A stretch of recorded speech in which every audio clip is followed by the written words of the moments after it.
Entonces hoy nos va a acompañar, nos va a estar presentando aquí el doctor Frenzy Fernández Rosales con el tema arte e intersensorialidad más allá de la percepción habitual. Una breve reseña sobre el doctor. Él es profesor, crítico, curador e investigador, defensor del arte multidisciplinario como lenguaje de campo de investigación y conocimiento, enfocado en procesos intersensoriales mediante tecnologías en función de un arte que trasciende lo visual. Con una investigación como aspirante a doctor, es máster en Historia del Arte con experiencia científico-pedagógica de casi 30 años. Autor de programas, metodólogo y tutor de tesis en los niveles medio, universitario y de posgrado. Profesor del Centro de Estudios Visuales, CEVI, de la CDMX. Exalumno del Servicio Alemán de Intercambio Académico, el DAT. Es docente de varias universidades, como la Universidad Alanus de Artes y Sociedad en Bonn, Alemania, del programa de maestría en Artes Visuales en el MIT, en Estados Unidos, en la Facultad de Artes de Universidad Autónoma de Baja California, en la Universidad Miguel Hernández, Campus de Bellas Artes de Alicante, en España. Durante años fue profesor de pintura e historia del arte en la Universidad Pedagógica de La Habana y en el Instituto Superior de Artes, ISA, de Cuba. Ha publicado un centenar de textos en Cuba, México, Francia, España, Estados Unidos, Bélgica, Italia y Alemania. Entre otras distinciones, ha recibido dos veces el Premio Nacional de Crítica de Arte en Cuba. Es editor de libros, diseñador editorial y creador audiovisual de materiales sobre arte y política. Curador de múltiples exposiciones en Alemania, Bolivia, Cuba, España, Estados Unidos, Italia, México y Nicaragua. Expuso en el 2020 en Das Haus der Kulturen der Welt en Berlín. Recibió en 2018 el Premio Nacional de la Curaduría de Cuba por exhibición Nachtwahr. En 2017 fue curador en residencia de Los Ángeles, otorgado por el SMOA Getty Fund en 2009. En 2009, curador en residencia en E105 de Art Lab 21 en Bonn, Alemania, o en 2007, cuando obtuvo el premio de curaduría por exposición Vostok. Bueno, démosle un aplauso a nuestro ponente. El papel lo aguanta todo, decimos, ¿no? Yo digo así ahí. Bueno, está bien que hayamos llegado todos en estos tiempos más o menos cortos, a pesar de todo lo que sucedió. La primera vez que yo vine a Cuernavaca, me demoré 7 horas en llegar de la Ciudad de México. Por otro accidente en La Pera, pero que tenía que ver con una operación contra el narco. Así que, las cosas que suceden, ¿no? Yo agradezco mucho a Juan porque nos conocimos de una manera muy fortuita hace 2 semanas, ¿no? O 3, no más, en un cumpleaños de una persona muy querida y muy admirada por él, porque me he dado cuenta, profesor de física, una persona que, como él mismo dice, tiene grandes problemas con la gravedad, ¿no? Roberto, y que es muy amigo él y su esposa de mi esposa. Y bueno, todos coincidimos en su cumpleaños 70, acá arriba, en Santa María. Y nos conocimos casi que por una apasionada discusión con respecto a Cuba. Y me fue muy curioso porque de pronto veo, o sea, conozco, me doy cuenta de que existe 5. Y yo decía, wow, genial, porque tiene mucho que ver con lo que por años yo he estado haciendo, en este caso principalmente en Alemania, y después con el Getty Fund, que estaba haciendo la referencia. No, aunque vengo del mundo de las artes mal llamadas plásticas, como siempre digo, porque es mucho más que eso, me fui metiendo por cuestiones de necesidad incluso, dentro de otros campos. A veces me considero una suerte de intruso, porque vengo del grabado como tal. O sea, de grabado en xilografía, serigrafía, vengo de esa formación. Y cuando me gradué de nivel superior, me gradué con un enfoque pedagógico. La pedagogía me apasiona, es una cosa que no sé por qué, a lo mejor es por mi padre y por mi madre, por una parte de un abolengo familiar, lo tengo en sangre, ¿no? Como diría Chomsky, esta es un ADN cultural, ¿no? De alguna manera, ¿no? un ADN cultural en los estudios cognitivos, del lenguaje y todo. O sea, es como que lo tengo ahí. Y entonces me intenté salir de alguna manera del mundo académico como profesor y empecé a trabajar ya más directamente con los artistas visuales. Tengo muy pocos amigos críticos, tengo muy pocos amigos curadores. O sea, mis hermanos en todas estas aventuras, de las cuales veremos algunas cosas hoy, son principalmente artistas visuales. Pero artistas visuales que no se dedican propiamente a lo que nosotros entendemos como los medios tradicionales, pintura, grabado, escultura, sino que nos metimos más en todo lo que eran los nuevos medios. Ahí adentro hay toda una confusión dentro del campo de lo que es el new media. Algunos defendemos dentro de esta gran sombrilla lo que es el emerging media o los medios emergentes, porque lo que era nuevo hace 20 años ya no es nuevo. Y lo estamos viendo constantemente, ¿no? Ahora mismo con esta noción mediática que tiene el promedio de la sociedad sobre lo que es la inteligencia artificial, que a mí a veces me causa cierta risa porque es un fenómeno que viene de mucho antes, ¿no? Y un poco que por ahí también vamos a tocar algunos elementos. Pero efectivamente, durante todos estos años, lo que he tratado de defender es que hay un tipo de producción simbólica. Dentro de la producción simbólica se incluyen las artes y otro tipo de lenguaje que no son propiamente basados en el aspecto llamado tradicional también de carácter heraclitiano, donde el poder de la vista, el poder de la visión es el predominante. Hay una serie de elementos dentro de las artes que ya se han ido diluyendo y que han ido entrando en otras zonas. Esto de que la expresión artística entra en otras zonas no es nada nuevo.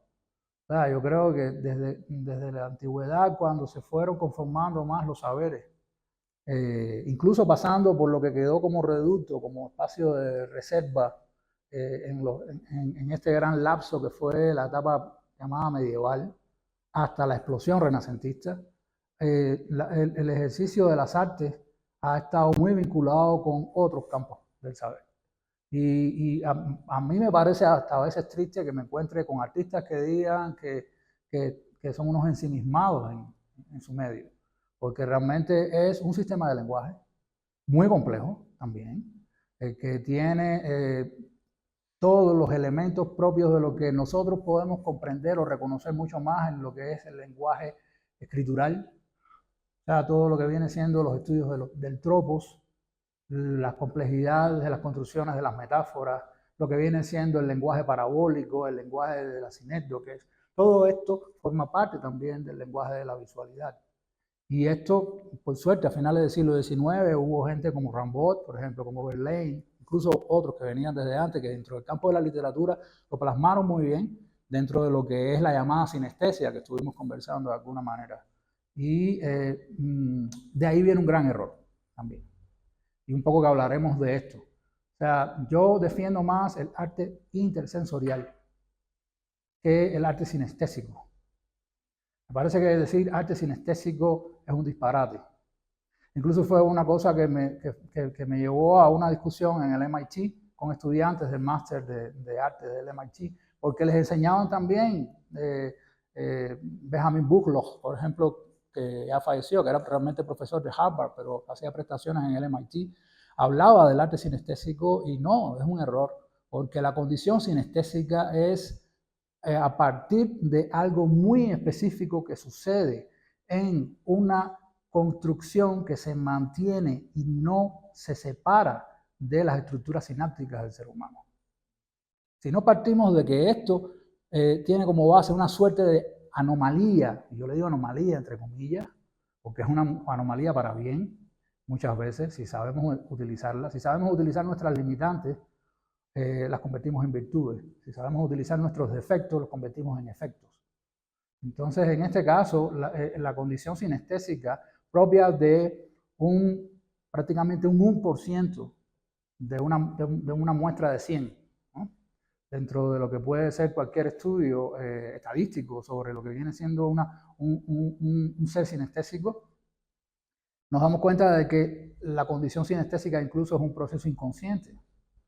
Se hace consciente en la medida en que uno como ser humano va entrando en interrelaciones sociales y va entrando en esos otros usos del lenguaje y esos otros usos de los sentidos que son lo social. En nuestra interacción social es cuando nosotros nos damos cuenta de qué podemos o qué no podemos hacer, muchas veces. O sea, si vivimos apartados del mundo, como diría Leibniz mismo, no sabríamos que existe otra partícula y no nos podríamos ver en un espejo, ¿no?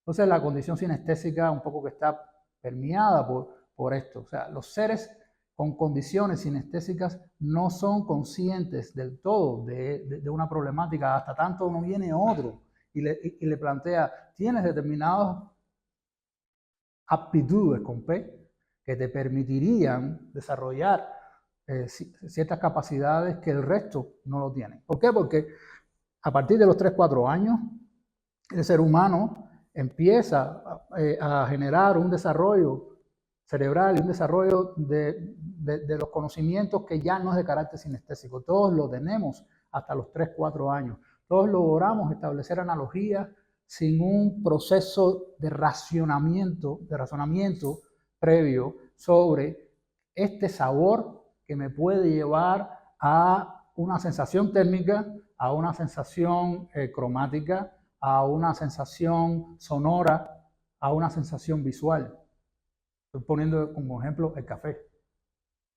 Pero cuando vamos en nuestro proceso morfológico creciendo, las sinapsis entonces empiezan a conformarse de otra manera y empiezan a separarse las zonas sensoriales.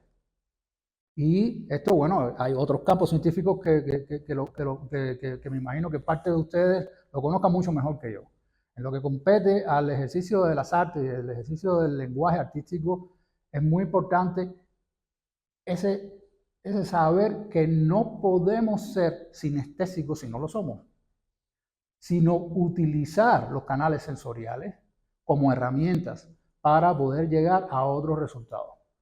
Los artistas más importantes que han sido investigadores, que incluso en el mundo que estamos viviendo hoy, mantienen ese fuero investigativo por encima del mercado, por encima de lo que importa a la sociedad, que es que si vendieron un Joan Miró en 20 millones de dólares, eso no es lo importante para las artes como campo de investigación. Lo que le es importante a las artes como campo de investigación es lo que le es importante a la ciencia, es estudiar los lenguajes, estudiar los sistemas de conocimiento y estudiar en qué medida algo que padeció Alfred Hitchcock haciendo cine en los años 40, 50, 60, que era como la percepción visual y sonora del público todavía no estaba preparada para crear sistemas de síntesis, de cortes abruptos, que hoy por hoy los podemos ver y nos resultan normales, familiares, porque la percepción se va desarrollando, no solo la visual, la percepción en general se va desarrollando. Todos estos elementos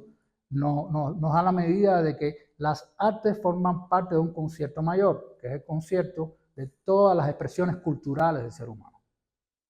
Incluso hacemos la separación errada de cultura con respecto a ciencias y con respecto a otras cosas. La cultura es todo lo que nosotros como seres humanos generamos.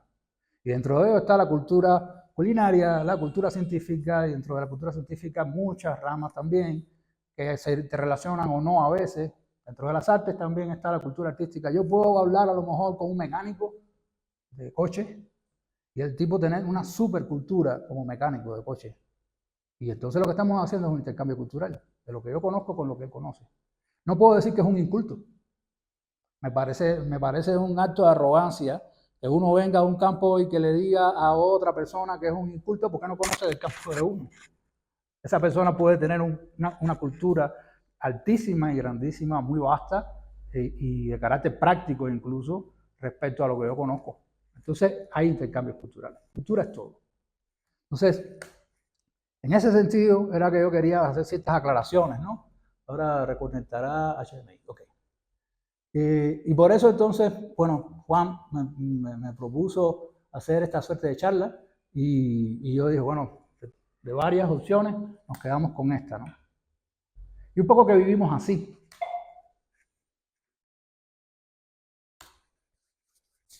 Como nos pasa de esta manera. O sea, aquí he tratado de resumir 60, 70 años.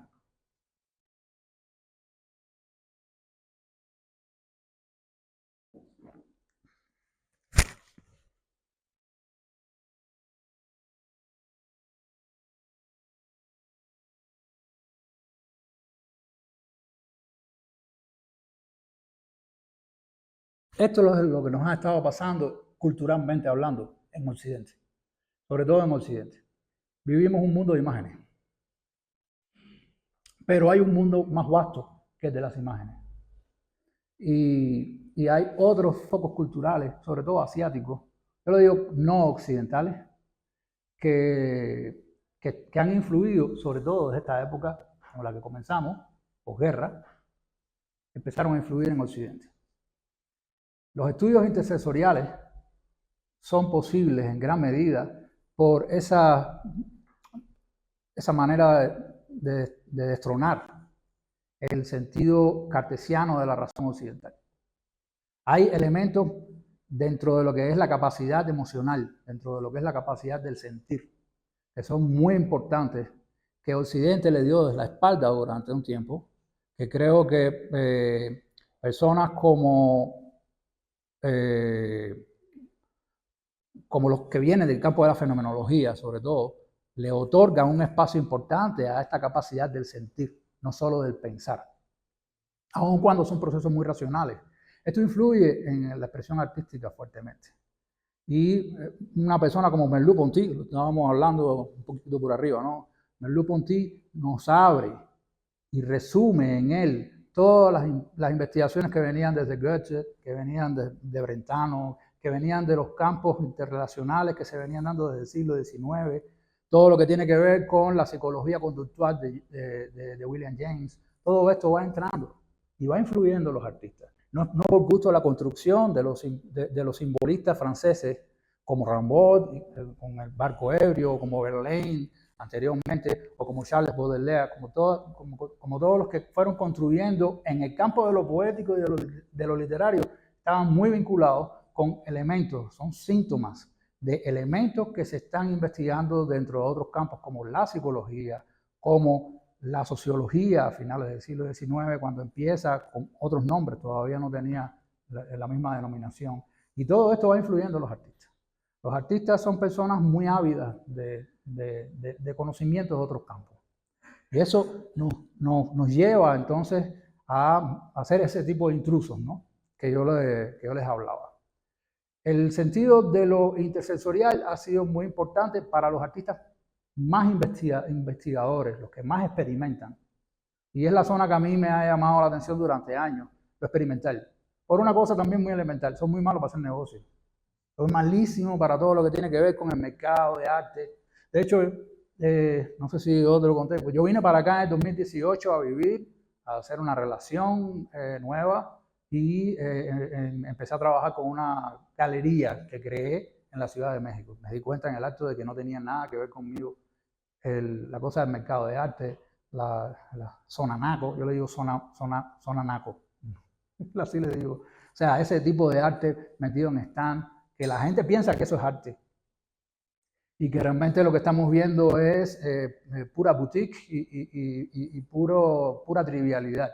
Hay otros campos de las artes que investigan y esos son los que yo les voy a compartir un poco. Son campos de investigación, son campos de experimentación, son campos que no le dan la espalda al trabajo con otras personas como pueden ser psicólogos, lingüistas, científicos, programadores. Y esto me llevó a mí en los años, hace cerca de casi 10 años, a entrar en contacto con algunos del Instituto Max Planck en Alemania, la sede que tienen en Bonn, y que estaban trabajando toda la parte neurocientífica. Y entonces ellos nos ayudaron a que nosotros convenciéramos a Deutsche Telekom, DTCom, que es la gran compañía de telecomunicaciones, de que el arte no solo era tener un cuadro de Martin Schipperberger o un artista de estos renombrado alemán en la oficina y el tipo sentado con una corbata rosada, ¿no? Sino que ellos que producen tecnología, para que la gente la compre, ¿no? Móviles, para que todos seamos esclavos de un sistema mediático ahí, ¿no? Y que todo cada vez entra a través de los cookies que nos van configurando nuestras búsquedas y todo ese rollo, que ellos se den cuenta de que eso que le están vendiendo a la sociedad, también los artistas lo utilizan de otra manera. Y bueno, fueron 3 años, los convencimos, y mi amigo Bernhard Zurteler, con el cual he estado trabajando durante todos estos años, logró mantener eso. Y hoy por hoy hay grupos de artistas, sobre todo en lo que es la zona de la Westfalia, de Düsseldorf, Aachen, Aquisgrán, o sea, pequeños gremios, porque tienen unas estructuras gremiales como si fuesen de pasado, son bellísimas, se comparten todo el tiempo los procesos creativos, sin dejar de tener su SEO, sin dejar de querer ser successful, ¿no? Dentro de ciertos mercados, pero existe el campo de la investigación, y ese campo de la investigación también es un nicho de mercado, por decirlo de alguna manera. ¿De dónde beben los museos? ¿De dónde beben algunas instituciones como fundaciones, ¿no? Que están cercanas a los museos en tanto jerarquía de poder dentro de la institución arte? Beben de los espacios de estudios culturales que están dentro de las universidades. ¿Y de dónde beben esos espacios de estudios culturales dentro de las universidades? De las investigaciones. Hay una conexión que no es la de Sotheby's o Christie's. De hecho, la de Sotheby's o Christie's también bebe de estas conexiones porque tienen a los asesores en un consulting board donde están hablándole y diciéndole compra tal cosa o compra tal otra porque esto se va a disparar en los mercados, porque esto está indicando ciertas cosas.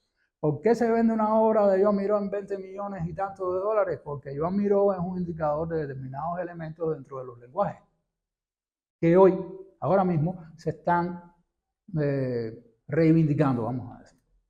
Aunque nos guste o no nos guste, esto no son cuestiones de gusto. En las artes hay cosas que van más allá del gusto. Y nos exige que seamos un tanto más objetivos. Y eso nos acerca al campo conocido como científico, que es parte de la objetividad, parte de que algo debe ser comprobable, ¿no? Entonces, quiero mostrarle, para refrescar y cambiar el tono, un ejemplillo de algo que a lo mejor ustedes lo han visto, a lo mejor lo recuerdan, los grandes consorcios y las grandes marcas que ya no tienen países específicos, porque ya no existen las naciones en el sentido que nosotros podemos considerar, trabajan muy bien con ya no lo subliminal, que es algo que viene desde los años 50 y 60, sino con otros elementos de carácter intersensorial que enganchan. O sea, son precisamente entrampes para no solo el promedio de la sociedad, sino también para nosotros. Déjenme ver. Me imagino que el HDMI me esté... es por acá.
Es una construcción perfecta de al menos esos dos canales más conocidos dentro de lo sensorial, que es lo visual y lo sonoro.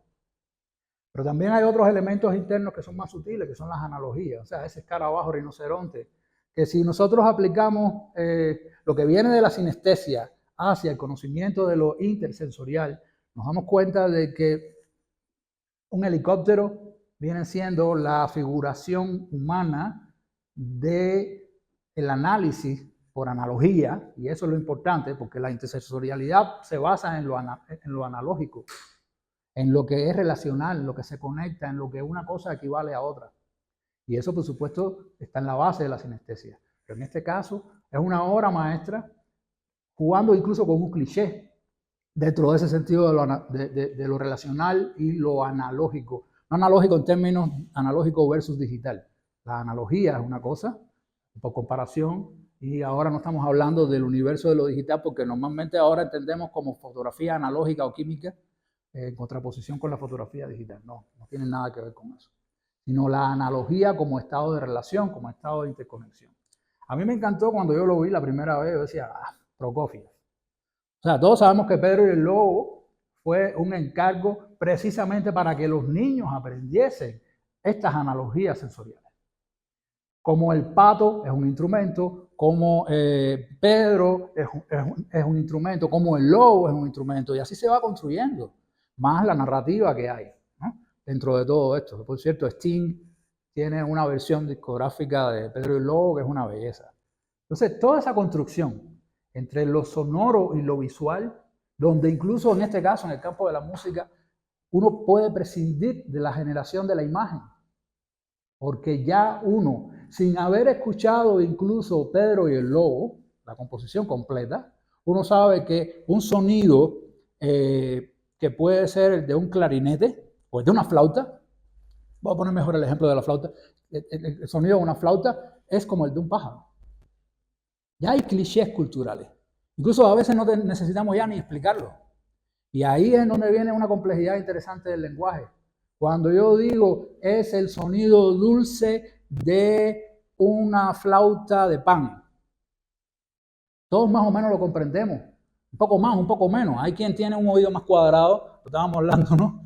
Pero en general participamos de un cliché cultural. Participamos de ese saber y ya no necesitamos estar acudiendo al ejemplo.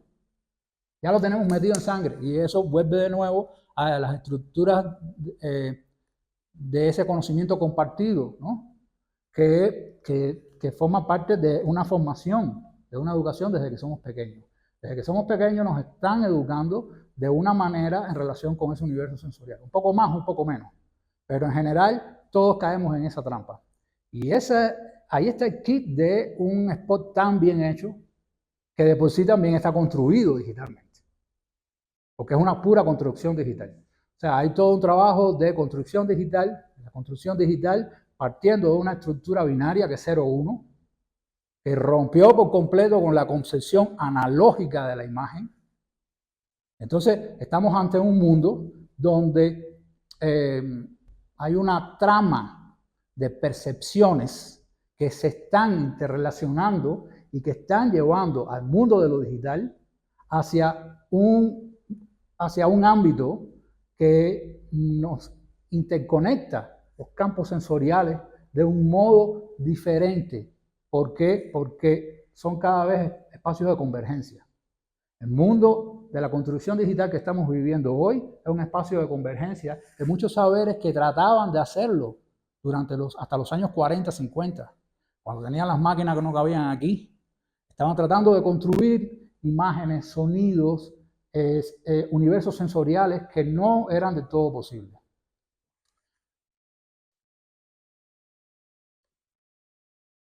Todo esto, por supuesto, ustedes después voy a tratar de hacerlo de un modo que sea sucinto, para después ponernos yo le digo, despalillar, ¿no? Las cosas y discutirlas mejor. Esta es la manera, déjenme quitar un momento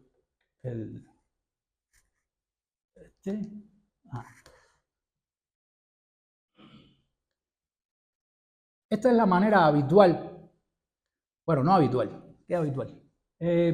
Normalmente cuando nosotros hablamos de, no sé si lo puedan percibir desde allá, está muy pequeño, ¿no? O lo puedo ampliar un poco, ¿no?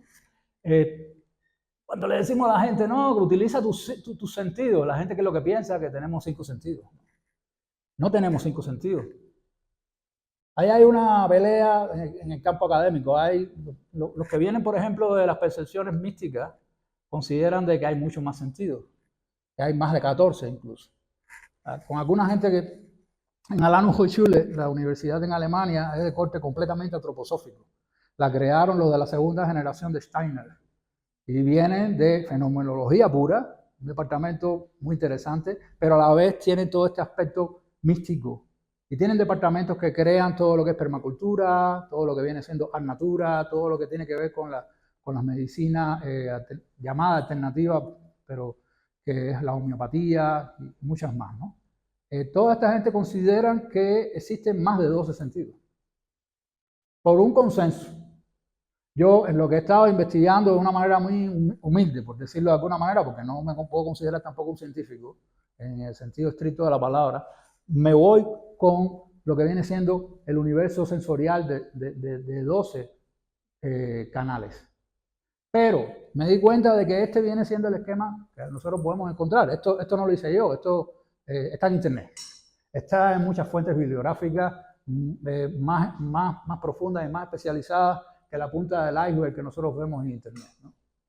Pero me daba cuenta de que nosotros como seres humanos estábamos ubicados en un centro.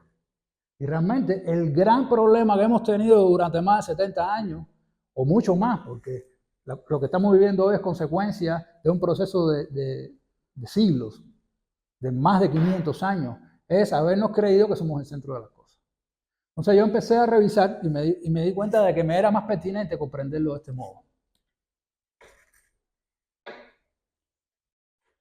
Aquí la percepción del mundo es como algo que nosotros tenemos. Y es como que ese mundo no nos engloba. Entonces yo cambié a ella. Realmente así es como nosotros existimos. Nosotros vivimos en un mundo. Y el universo sensorial en última instancia, para utilizar un lenguaje más filosófico, medio marxista, me disculpen, pero en última instancia, el universo sensorial que nos es inherente como seres humanos es lo que nos permite la posibilidad de interacción con el mundo exterior y con nuestro mundo interior. Nuestros propios sensores, sean todo este gran órgano que es la piel, que es el más grande que tenemos, está lleno de radares, está lleno de elementos que nos permiten captar a nosotros alteraciones o sintonías con el mundo que nos rodea, sea por temperatura, sea por dolor, sea por desequilibrio. Todos estos elementos que les estoy diciendo son simples ejemplos, están dentro de lo que viene siendo estos 12 sentidos. Sentidos como la percepción de nuestra propia interioridad, entonces nos llevan a lo que es el tacto. El elemento de lo táctil es un elemento único, es un elemento completamente individual, no podemos compartirlo.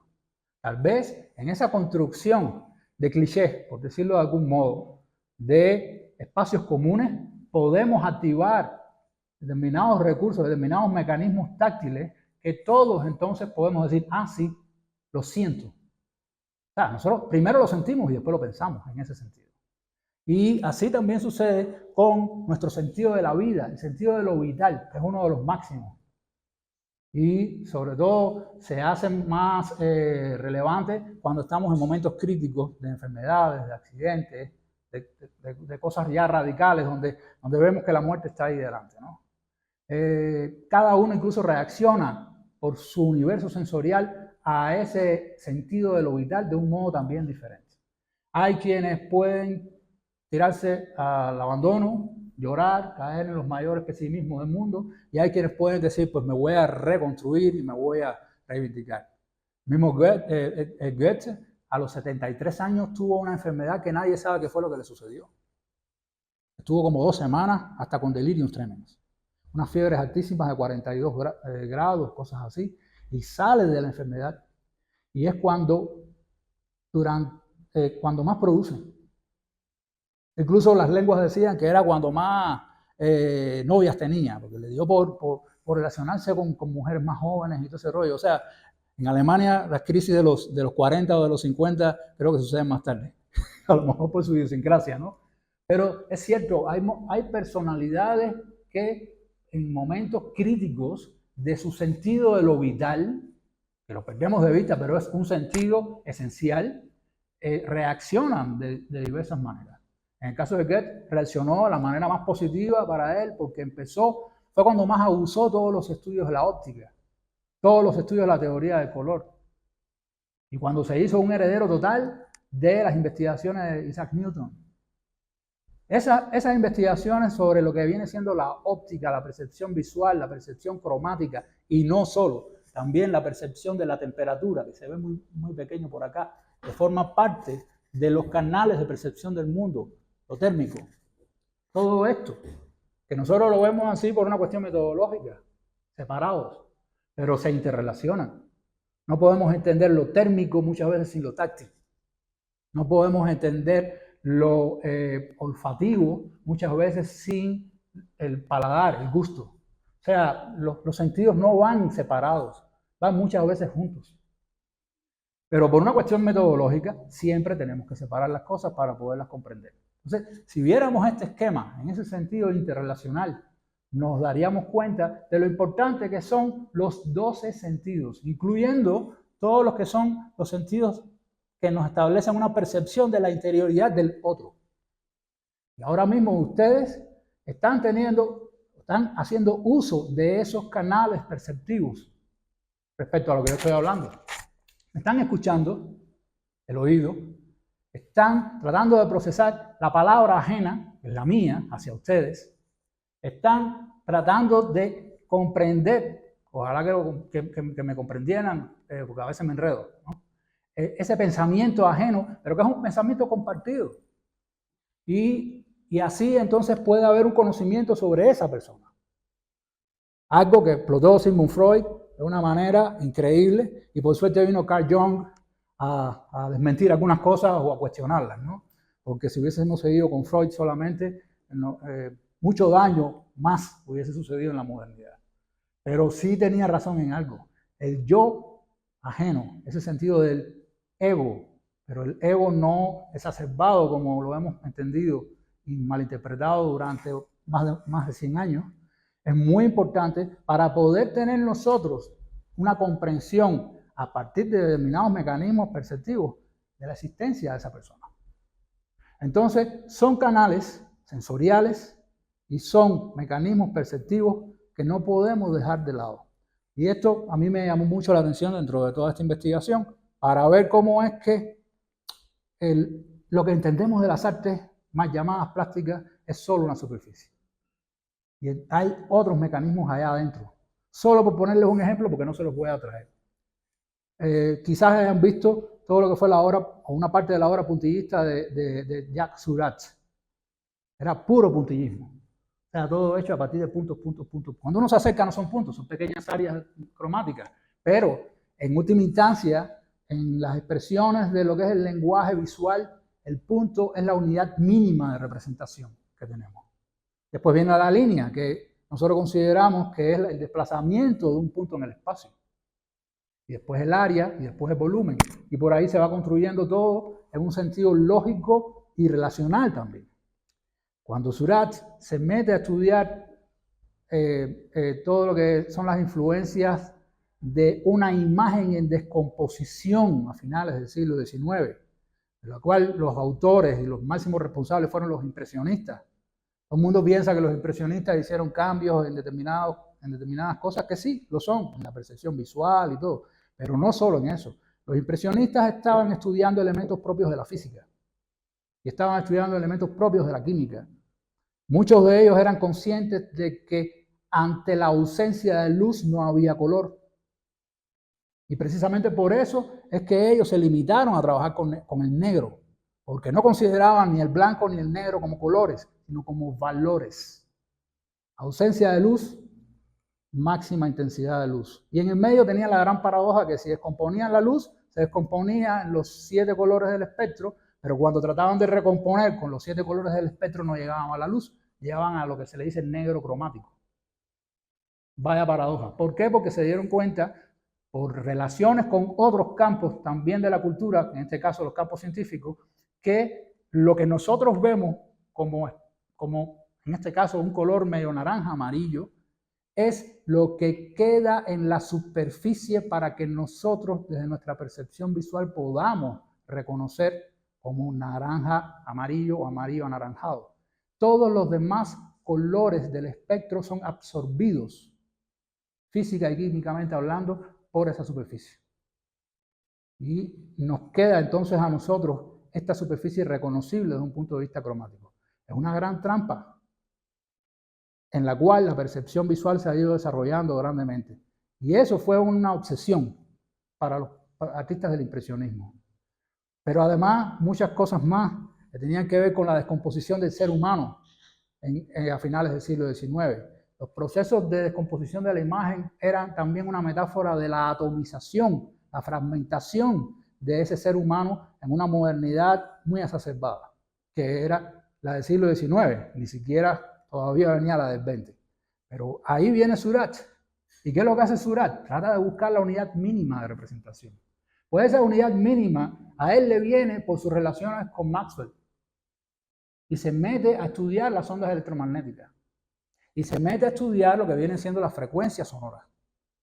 Y es cuando entonces conoce a Thomas Alva Edison y empieza a darse cuenta de que todos estos grandes inventores lo que están es utilizando lo mismo que él en arte, es los campos vibrantes de las partículas que de una manera controlada generan sonidos, de una manera controlada generan ondas, y todo esto empieza a surgir o a hacer surgir otro tipo de niveles de comunicación.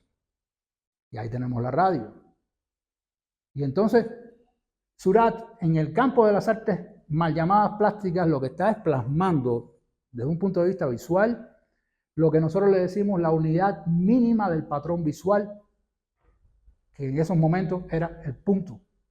Y genera toda una obra como un pintor puntillista.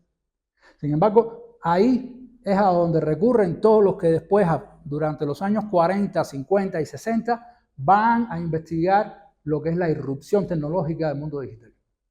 Porque lo que es la unidad mínima de representación visual de Seurat como artista puntillista es la estructura binaria del píxel en el mundo digital. Entonces es un pionero para muchos de los que tienen que ver con la construcción del mundo digital. Es un pionero que está en la base de todo un lenguaje que es tecnocientífico. Entonces es un ejemplo interesante de interconexiones, ¿no? Ajá. Todo eso, aparentemente como que me voy por un lado, ¿no? Pero todo esto forma o está afectado por muchos de los elementos que entran en juego en el universo de lo sensorial. Algunos de ellos han sido no tan jerarquizados o no tan abordados dentro de las artes visuales, pero yo les traigo entonces algunos ejemplos de cómo si hay pesquisas, si hay investigaciones que van más allá. Por eso lo la segunda parte del título, más allá de lo visual.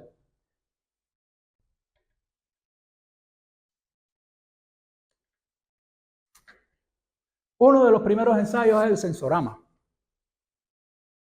que es un device, o sea, un artilugio creado por Morton Helix, que viene del campo de la ingeniería principalmente, y que colaboró con el ejército norteamericano también, finales de los años 60, y sobre todo se puso más de moda en los años 70. Es la primera idea de crear un aparato que genere un mundo de realidad virtual. El concepto de lo virtual puede estar muy, en estos momentos, muy relativizado, ¿no?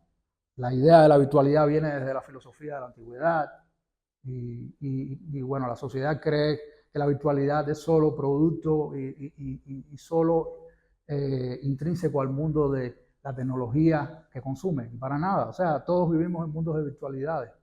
México tiene un diseño virtual de su historia, de su sociedad, de su idiosincrasia. Del país de donde yo vengo también tiene un diseño idiosincrático, político, ideológico muy específico. Todo eso genera virtualidades, genera realidades virtuales. Y cada uno, de acuerdo a las bases culturales, reacciona con el mundo. Entonces lo virtual está ahí presente. Pero esta virtualidad de la que estamos hablando, que es la de creer o entrar en una realidad que uno en ese momento es consciente que no existe en su mundo ordinario, es lo que llevó a Helix en la creación de este sensorama. Y como pueden ver, o sea, era muy gracioso. No sé si alguien de ustedes vio alguna vez unos pequeños discos que eran 3D. Ajá. Eso es uno de estos primeros ensayos que a Helix le obsesionó. Y entonces llevó toda esta gran cabina, aquí la tenemos. Esto ya es una aplicación un tanto más actualizada tecnológicamente hablando para el ejército, que se la pidieron a él. Hay materiales sobre Helix en las redes, por suerte, ¿no? Pero era un artilugio como un divertimento y efectivamente él lo vendía como un, bueno, aquí lo dice, motion picture projector, o sea, un proyector de imágenes en movimiento que generaba sensaciones tridimensionales porque una imagen estaba un poco más atrás de la otra. No como lo podemos ver hoy, que sí hay toda una modelación tridimensional mucho más compleja, cada vez más, donde uno va vectorializando las superficies en la construcción con un software como 3D Max, por ejemplo, y entonces en esa malla o grid uno va clonando y va reproduciendo ciertas superficies a partir de patrones que existen, que son patrones que uno está captando de la realidad, pero también a partir de ello uno puede recrear nuevas texturas, nuevas superficies, ¿no? Y crear este mundo virtual del que estamos hablando. Pero ahí estaba, y era muy gracioso, era como que ver una cosa adelante y otra detrás, y uno decía, wow, sí, hay una sensación tridimensional, pero era muy válido para la época. Pero no solo eso, entonces, como era una suerte de casco gigante, había aire, si había viento, si había un movimiento, entonces pasaba por acá. El canal estéreo, que sí lo logró utilizar, ya se estaba explotando el sistema Dolby en esos momentos, donde había una reducción de ruidos y había una capacidad ingenieril en la acústica de repartir los sonidos de un modo mucho más preciso y generar sensaciones sonoras más realistas, ¿no? Todo esto él lo explotó. Desgraciadamente no lo patentizó y todo. De hecho, el cartel creo que lo dice. Ajá, patente. Pero no llegó a mucho más. Tenía entonces unos pequeños canales que daban aromas según lo que uno estaba viendo. Era muy bonito. O sea, es como que yo he querido hacerlo con niños, ¿no? Porque los niños son los seres que más agradecen ese juego de lo intersensorial, porque todavía están, no están contaminados como nosotros por toda esta cultura como la que hemos ido creciendo. Pero estamos hablando de esos inicios. O sea, lo tenemos muy cerquita, es años 70. Nosotros estábamos naciendo, creo, cuando Helix estaba haciendo esto. Pero entonces esto sí es visto por artistas.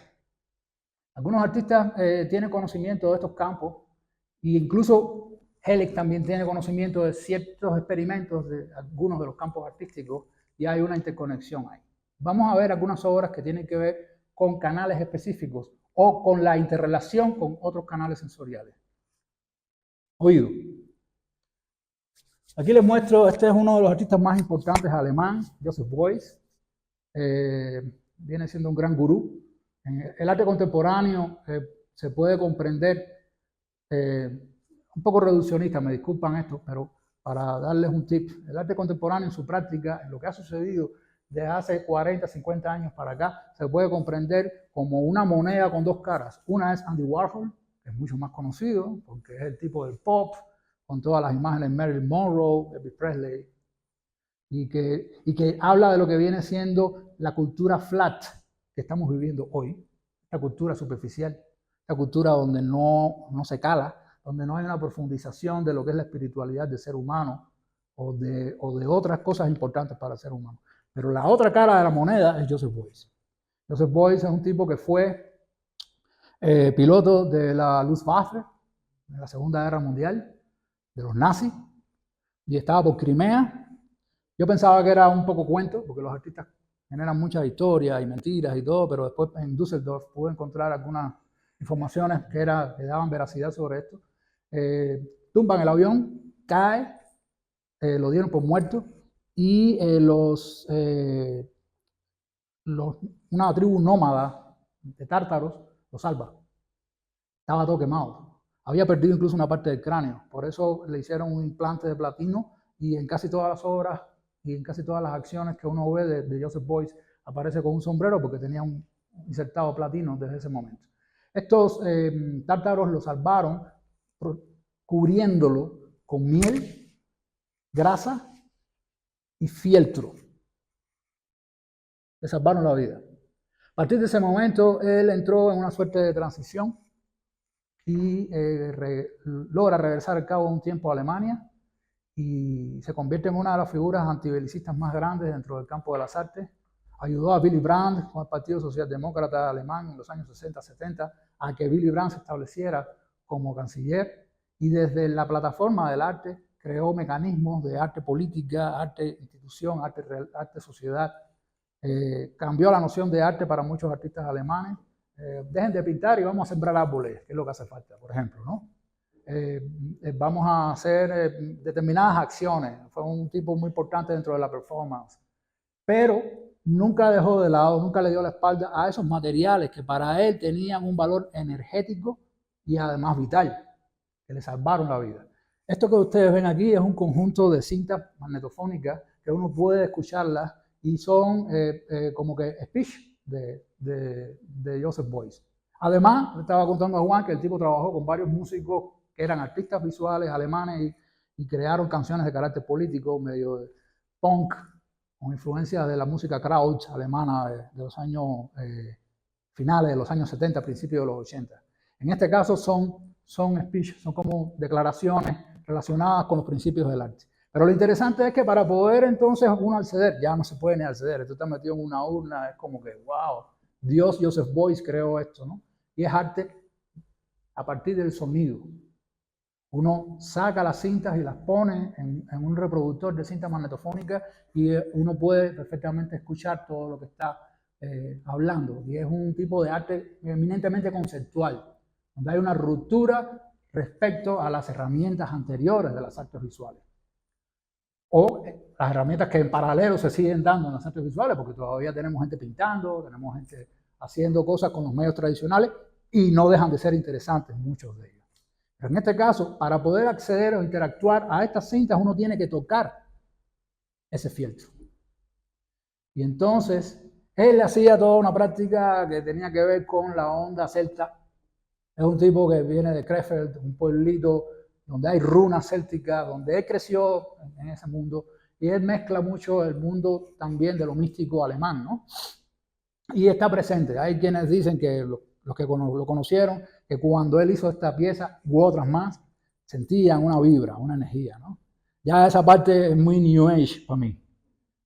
Yo trato de ser más objetivo y decir, tiene tremendo valor porque está hablando de la generación de imágenes, contenidos, conceptos a partir de lo sonoro. Un artista que viene del campo de la visualidad. Pero además está cargado de contenido, el material con que lo está presentando. En este caso es el fieltro, como un homenaje a algo que le es muy importante como individuo y que quiere compartir con los demás. Ese es el caso de Joseph Beuys. Veremos a él en otro ejemplo. Este es el caso de Nam June Paik, un coreano, sudcoreano, que bueno, crece en Alemania y es el padre del videoarte. Nam June Paik es como un gran personajazo que dentro de este contexto de los artistas alemanes inclusivos de la posguerra, donde todos eran bienvenidos, él empieza a trabajar como artista sonoro, hace experimentos con música, fue alumno de John Cage, uno de los tipos más importantes dentro de lo que viene siendo la antimúsica, aunque viene de la música, él genera la antimúsica con el silencio como un concepto dentro de la música. Y hoy por hoy, muchos músicos utilizan cosas, recursos que John Cage en esos momentos lo hacía como experimento. Como hoy por hoy vemos filmes que de pronto tienen toda una estética, como la que les mostré al principio, a partir de flashazos y clips. Ya es estética. A lo mejor hace 30 años no podíamos con eso. Hoy lo asimilamos, porque la percepción se ha desarrollado. Entonces, Nam June Paik es uno de los que contribuye con la creación del videoarte. Cuando hablo de la creación del videoarte es porque él es casi que el primero, esto de quién fue primero, la gallina o el huevo, ¿no? Es casi que el primero que utiliza una cámara de videotape para hacer arte. Anteriormente existieron algunos experimentos dentro del cine, 35 milímetros, 16 milímetros, por artistas surrealistas como Marcel Duchamp, como el mismo Man Ray, que es uno de los más bellos fotógrafos que he visto en mi vida, haciendo obras. O sea, experimentaron, pero con otros medios, con el cine experimental. Hasta mismo Hitchcock contrató a Dalí para hacer en The Spellbound, ¿cómo sería? El hechizo, una cosa así. Un fragmento de un gran set en un momento en el que el psicólogo le hace una regresión con un péndulo, no me acuerdo quién es el actor en estos momentos. Y la transición es a una gran escenografía creada por Dalí. O sea, los préstamos de la gran industria con los artistas de diferentes campos, no solo de las artes visuales, estaban ahí. No había miedo a nada de eso. Y Nam June Paik es consecuencia de este sentido combinatorio, este sentido de convergencia de diferentes disciplinas. Esta pieza que estamos viendo es sencillamente un televisor de rayos catódicos, sin ninguna otra imagen, solo generando una estática. Pero el magneto, que es real, es el que está generando la interferencia. Cuando uno se acercaba a la obra, actualmente yo creo que ya, no sé cómo la mantengan, cómo la conserven, pero uno sentía la estática. Uno cuando estaba entrando en el espacio donde estaba esta pieza, uno podía escuchar el... y decía, ¿qué diablo es esto, no? Hasta que llegaba a la obra. ¿Qué está llamando primero la atención? El sonido. Y después viene la imagen. O sea, hay una ruptura de lo tradicional en el sentido de las artes mal llamadas plásticas, ¿no? O esto que le traigo acá, se pueden comprar en internet todavía. Esta es una de las máquinas que utilizaba Nam June Paik con Chaya Pai, que hicieron compras de varios racks de todos estos editores de video, que no son editores de video, son para hacer efectos. Como se hace hoy con el live coding, que nosotros podemos llegar a toda la onda millennial a través de, o sea, lo que es edición en tiempo real, ¿no? Video mapping, todas estas técnicas son consecuencias de todo lo que estaban haciendo esta gente. Con estos racks, por sistema de cable, es lindísimo, uno puede ir creando diferentes efectos sonoros. Actualmente se hacen analógicos digitales y se llaman Videot. Los pueden googlear. Se venden en diferentes gamas y uno puede hacer maravillas con eso.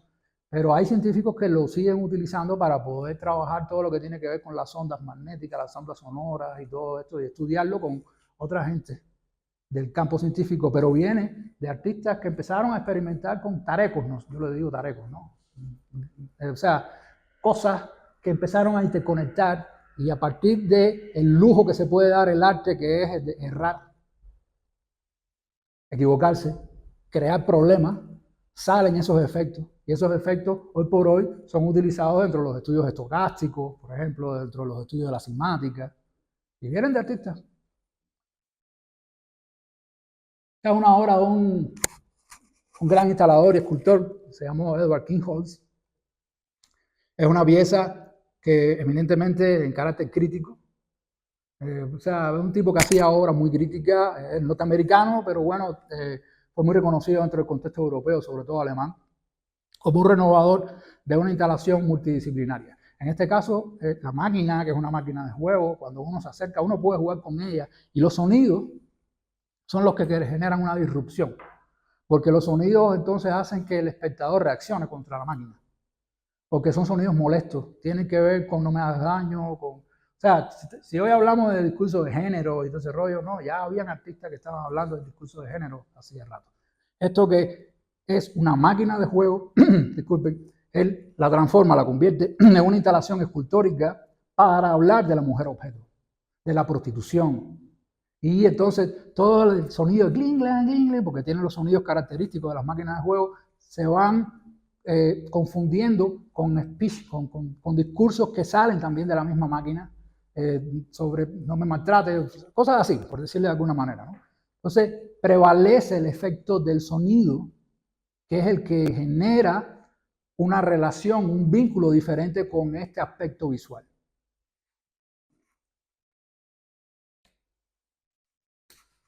Un videito pequeño. Este es Nevermind, un artista cubano, que es mi hermano Luis Gómez, es del año 2000, en la 7ª Bienal de La Habana. Es una copia muy mala. 2000 en Cuba no había video casi.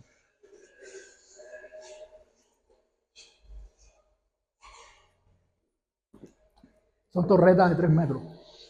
El espacio es más o menos este ancho. Y generan el efecto caracol en el medio.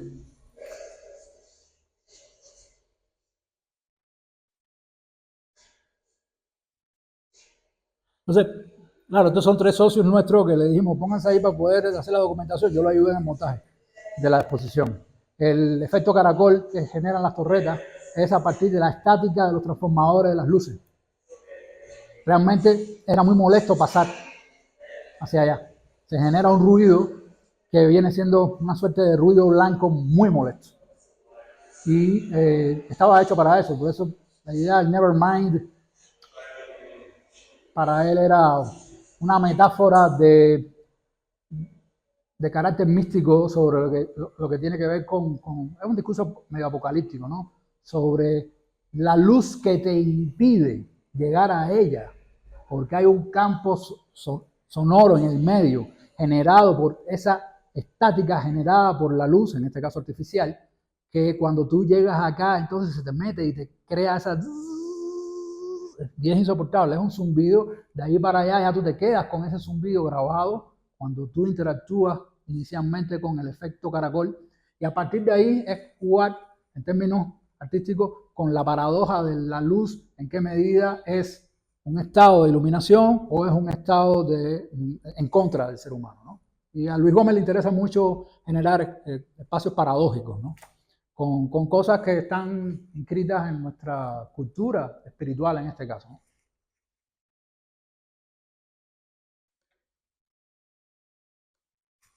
Esto que estamos viendo, les voy a hacer unos pases, nosotros trabajamos durante 3, 4 años en un castillo árabe en el medio del bosque de La Habana. Hay un castillo árabe ahí que perteneció a la fábrica de cerveza La Polar. No sé si alguna vez tú viste, es un oso, un cuello muy largo, una super cerveza, parecida a la Bohemia de acá, sí, medio vienesa, parda. Y destruido el lugar, de pronto nos dijeron un proyecto cultural que tenían ahí, ¿ustedes quieren trabajar acá? Y nosotros decimos, bueno, intervenimos el castillo, nos tomamos el castillo como 3 años, y entonces lo que estamos viendo aquí es el interior de un castillo árabe que quiso remedar un poco la Alhambra, y lo que hacíamos era sesiones de videomapping. Esto es una sesión de videomapping, como ven, 360 grados, y todo está trabajado con un software. Veremos después al personaje que lo creó, que se llama Isadora. Este software es una suite, la pueden adquirir. Isadora, en homenaje a Isadora Duncan, que es creado por un artista que era muy bueno en programación en los años 70 y venía del teatro, y se llama Mark Coniglio. Después lo veremos. El tipo tiene sede en San Francisco y en Berlín, y tiene 2 laboratorios de programación. Trabaja con Laurie Anderson, una de las artistas más importantes de la performance y del arte intermedial, que viene desde los años 70. Él fue el que le hizo todos los circuitos con los que hace body art y toda esa historia. Y el tipo se dio cuenta de que las artes escénicas tenían un gran problema desde la época de Bertolt Brecht, que era que no rompía la distancia con el público. Esa famosa cuarta pared que existe como concepto dentro de las artes escénicas. Entonces crea, como el tipo le gustaba también la parte tecnológica, le dijeron, pero si tú eres bueno haciendo esto, y empezó a crear una suite. Primero un programa, y hoy por hoy es una suite bastante compleja, es pura programación, paso a paso, con todos los códigos de comando, y que permite generar arte interactivo por completo, utilizando diferentes métodos de sensores. Él empezó por los sensores de Wii, ¿saben? Los juegos de Wii. Los empezó a desmembrar y con eso empezó a trabajar los sensores. Más como moción, vamos a avanzar 15 minutos más para dejar un poquito de... Sí. 15 minutos para preguntas o comentarios. Por supuesto. ¿Sí? Para terminar las cosas. Ok, sí, jugar con ese tiempo exacto. Entonces, bueno, en este caso, nosotros en esta suerte de inmersión de 360 grados, trabajábamos con los sensores de sonido. O sea, el DJ, Kike Wolf, que estaba trabajando, hacía todos los sonidos y entonces generaba un campo un tanto random de imágenes, como se pueden dar cuenta. Y el público estaba sentado alrededor. Esto nos conlleva a trabajar con el mismo sistema en lo que se considera, a esto se le llama la Casa de las Américas en Cuba, de donde surgió la nueva trova cubana, el boom, y que, bueno, tiene una gran colección de obras donde estuvieron los mejores literatos latinoamericanos, ayudó mucho al boom latinoamericano también. Nos invitaron a hacer una sesión de videomapping de 3 conciertos de 3 horas con muchos músicos, y entonces aplicamos lo mismo. Mientras íbamos haciendo mapeo en todo lo que viene siendo la fachada, o una de las fachadas de la Casa de las Américas, entonces todo esto iba trabajando en diálogo, que hoy por hoy se hace de una manera mucho más fácil, ¿no? Claro, esto es del 2014, 2013 aproximadamente. Y entonces iba trabajando la imagen con el sonido, que en este caso, bueno, está trabajando de esta manera, pero también había Milton, uno de los que trabaja principalmente con este software, quiso poner unos subwoofers hacia el suelo, de modo que aumentara la vibración. Entonces la vibración, esto era en la calle, todo el mundo la sentía y aumentaba también la capacidad interactiva de la pieza. Estábamos hablando de cosas que son como el videomapping en ciernes en Cuba. Todo eso llegó muy tarde allá. Pero entonces hablamos del gusto. Este es un artista, Daniel Spoerri, que es precursor de lo que se le llama el eat art, arte comestible. El tipo abrió un pequeño restaurante incluso en New York, en la zona de Soho, cuando Soho empezaba a ser el eje del arte de los años 50, 60, y invitaba a varios artistas a hacer como tertulias, ¿no? Esta es una mesa tras una conversación y comida con Marcel Duchamp, que era como el gran gurú, artista de culto, venido de Francia, desde el dadaísmo, y que rompió muchas nociones de las artes visuales. Y entonces Daniel Spoerri, como con otros artistas, lo que hace es que manda a fijar después con laca y a fijar todo lo que queda como residuo. Es un arte residual y termina siendo un arte instalativo, escultórico. Pero lo más importante para Daniel Spoerri y para todos los que participaban en esto era el happening, el suceso del proceso. Era lo que se discutía durante las comidas, porque la condición inicial era vamos a comer, pero vamos a conversar sobre cosas importantes. Y entonces esto es solo un residuo, es solo un índice de un proceso donde el sentido del gusto es muy importante.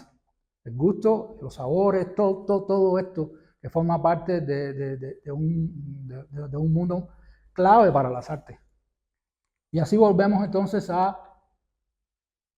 Joseph Beuys, el alemán anterior, que genera esto viene siendo en la Bienal de Kassel de 1970, en Alemania, en la documenta de Kassel, genera en esta sala de turbinas un sistema de maquinaria, como pueden ver acá, con todos estos tambos gigantescos de miel. Es una gran máquina para hacer miel. Es un gran homenaje a esto que yo hablaba anteriormente de su vida, ¿no? Son elementos muy propios, muy individuales, pero compartidos en otra escala. Entonces la gente podía oler. Incluso, como se dan cuenta, va bajando. Había una parte en la que podía llevarse un poco de esa miel. Y estaban las abejas. O sea, todo el mundo en torno a esa gran maquinaria, ¿no? Y entonces era un poco que un vínculo a través de no solo del gusto, también del tacto. He tratado de dividirlos, pero se integran, ¿no? O estos que son los vinos que creó él con sus amigos, con sus alumnos, en lo que venía siendo la Universidad Internacional Libre, que trabajó con otros conceptos de arte. Hacían vino, en este caso de una denominación de Cabernet Sauvignon, creo, no, Montepulciano de Abruzzo, y los vinos eran un poco el resultado de todo un proceso espiritual, vamos a decir, ¿no? Este es un artista cubano, una pieza que se llama ULM, ULM, y era un espacio como cuadrado lleno de narices. Todas las narices tenían pequeños muestrarios de diferentes fragancias, diferentes aromas. Y aquí entonces vamos a lo que tiene que ver con lo olfativo. Era todo un gran chiste porque las narices estaban a este nivel, no estaban a un nivel del promedio. Uno tenía que agacharse, casi, ¿no? Y acercarse y tocar la nariz, como lo pueden ver aquí.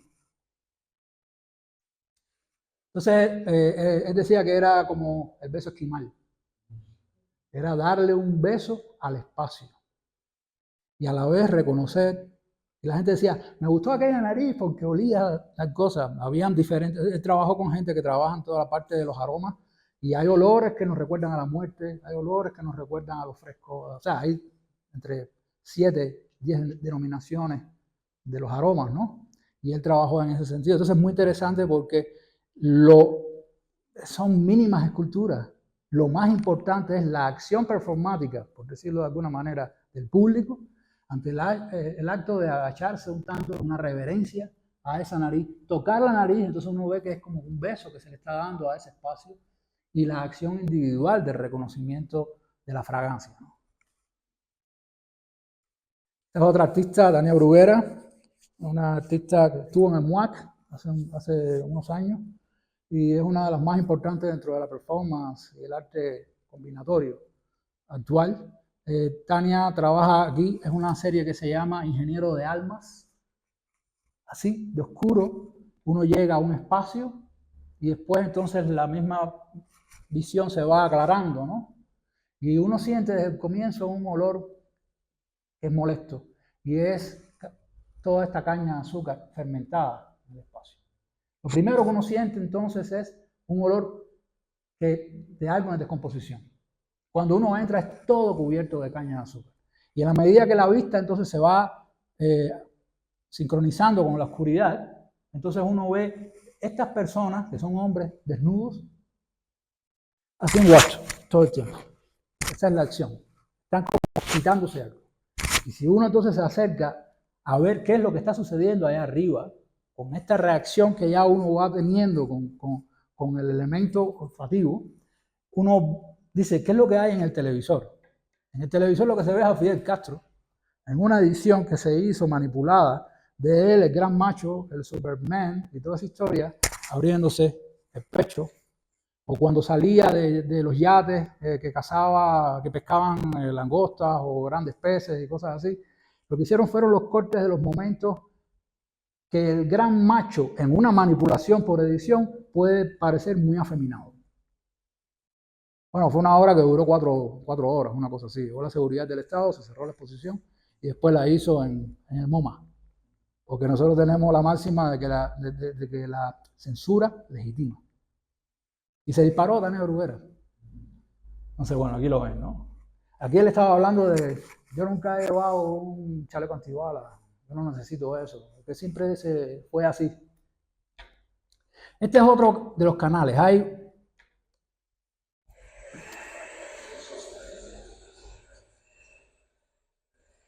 Estos son dos artistas chinos con una pieza que es una belleza. Algunos la pueden haber visto. Una pieza hasta triste. I Can't Help Myself, creo que se llama. Sí, Can't Help Myself. No me puedo ayudar a mí mismo. Programaron el brazo mecánico con una pequeña falla de aceite. Cuando uno llegaba al espacio, ese aceite, que es este que ustedes están viendo, lo mezclaron con una composición artificial que recordaba en su olor a la sangre. Luego uno va entrando en un espacio donde hay un olor primero, y después uno llega a esa máquina, y esa máquina está generando el mito de Sísifo todo el tiempo. Y así duró desde el 2016 que hicieron la obra hasta el 2019 cuando la máquina se oxidó. Porque lo que está haciendo la máquina es recogiendo su flujo para seguir viviendo. Entonces, es una visión muy poética del empleo de la máquina, pero a la misma vez empleando otros canales sensoriales, en este caso lo olfativo, ¿no? Y es triste como pieza, ¿no? Porque nos recuerda de nuevo el mito de Frankenstein, como el nuevo Prometeo.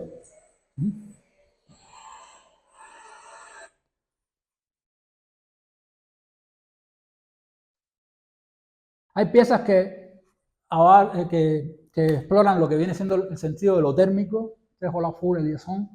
Olafur Eliasson tiene un gran estudio que trabaja con ingenieros, científicos, arquitectos, de todo tipo de disciplinas. Son como cerca de 82. En este caso es en la sala de turbinas del Tate Modern en Londres. Recreó este gran sol. Tiene un espejo arriba. Entonces la gente que se tira en el suelo puede verse. O sea, hay una replicación del espacio, ¿no? Pero a la misma vez, este sol, determinaron montarlo en los momentos de mayor bruma londinense, en invierno, y entonces se llenaba el espacio porque la atracción térmica era la que llamaba más la atención. Y se convirtió después en un espacio hasta de protesta. Era la época de Anthony Blair y de la guerra, la Segunda Guerra en el Golfo, y se convirtió en un lugar donde la gente hacía textos y demostraciones con sus cuerpos, ¿no? De abajo la guerra, cosas así. Entonces la obra trasciende, pero el gancho es a partir del elemento térmico. Para esto utilizó determinadas construcciones de carácter tecnológico con ingenieros de fuentes térmicas que todas crearon una zona térmica intensa para reproducir este sol en un gran espacio. Es lo que yo le digo un environment, un ambiente. Es un tipo de morfología dentro de las artes que trasciende la instalación. Y Olafur Eliasson es un tipo muy bueno en ese sentido, ¿no? Así podemos llegar a todos los demás canales más importantes, como lo que es el tacto, el movimiento, el balance, el equilibrio. Es una obra de un venezolano, Soto, que fue uno de los más importantes dentro del arte cinético y óptico de los años 60, 70, que fue un gran boom dentro del arte latinoamericano, y hacía penetrables. Este es el penetrable, ¿no? Entonces la gente entraba, la gente interactuaba. Otro artista que todavía está vivo, vive en Francia, en París, Julio Leparc, argentino, hacía también obras que uno no podía estar estable, entonces eran obras cinéticas, pero el cinetismo era a partir del público que interactuaba con las obras. Ese juego con los equilibrios, con los balances, con el entrar dentro de las obras, que ya no sea la escultura vista desde afuera, como tradicionalmente se concibe, ¿no? Y esta es una de esas obras de Soto, o una obra que trabaja más con lo táctil. En el caso de Dennis Oppenheim, se llama Dos etapas, dibujo en dos etapas. Una obra del año 71, él y su hijo. Aquí donde está el elemento, no hay un elemento visual. El elemento visual es la documentación que nosotros tenemos. Pero la acción realmente es a partir del reconocimiento ontológico. Está trabajando con la ontología de nosotros como seres humanos, recomponiendo a partir de nuestro tacto qué imagen se nos está haciendo. Él siempre hizo el chiste de que su hijo dibujó mejor que él.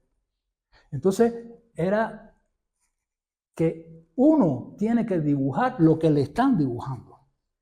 Entonces, es un acto donde la memoria, como también interviene en todos los demás canales sensoriales, sobre todo en el olfato es muy evidente, el acto de la memoria, el aspecto memórico es muy importante. Y cómo todo esto, este universo sensorial activa elementos de nuestro pasado y los trae a presente. Cómo activa elementos no solo de la individualidad, sino de un inconsciente colectivo, que yo le digo más consciente colectivo, es compartido. Entonces, ese elemento de lo táctil que nos lleva al reconocimiento, nos lleva al reconocimiento de espacios. Este es Marco Cornelio. ¡Hala! Un momento. Déjenme abrirlo como debe ser. Para que vean cómo a partir del cuerpo se genera, en este caso, mediante sistemas de conexiones, se genera, en este caso, música. Pero este es el padre de ese software devenido en Suite actualmente que se llama Isadora. Y esto es resultado de un experimento con uno de sus alumnos, un japonés.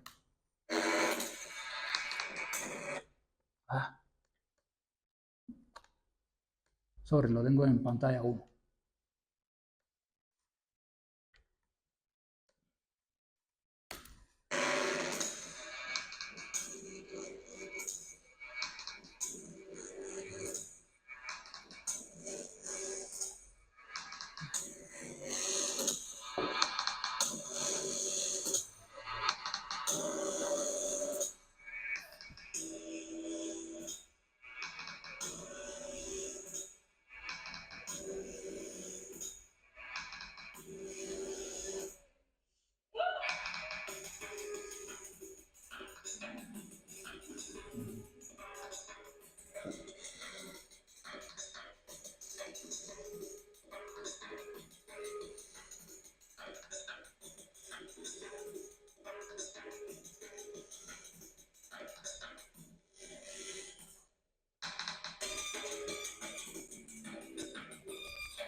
Bueno, o sea, en la programación todo es un sistema de switcher.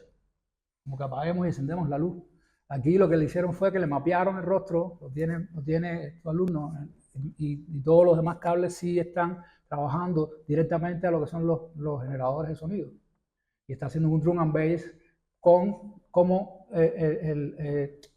las cuadrículas, ¿no? El grid que se le hace en el rostro va generando on, off, y entonces esta parte se programa, parecido a lo que estábamos hablando con el Kinect, pero en este caso, acá en el rostro, va generando esta parte es drum, esta parte es platillo, esta parte, entonces el tipo está haciendo un drum and bass con el rostro. Claro, él viene de las artes escénicas. Sí. Pero hay estimulación eléctrica. También, sí, hay como 9 volts, una cosa así, no más. Eso es todo un personaje, ¿no? Pero fíjense cómo, o sea, y es un tipo que viene de las artes, en este caso del teatro, pero es de las artes visuales multidisciplinarias que hoy se están haciendo. Y todo esto va más allá de eso que yo estaba hablando. Hay otros ejemplos, solo voy a cerrar con un pequeño homenaje, que es Radiohead, hizo hace unos años. Ellos siempre están metidos en sus experimentos, ¿no?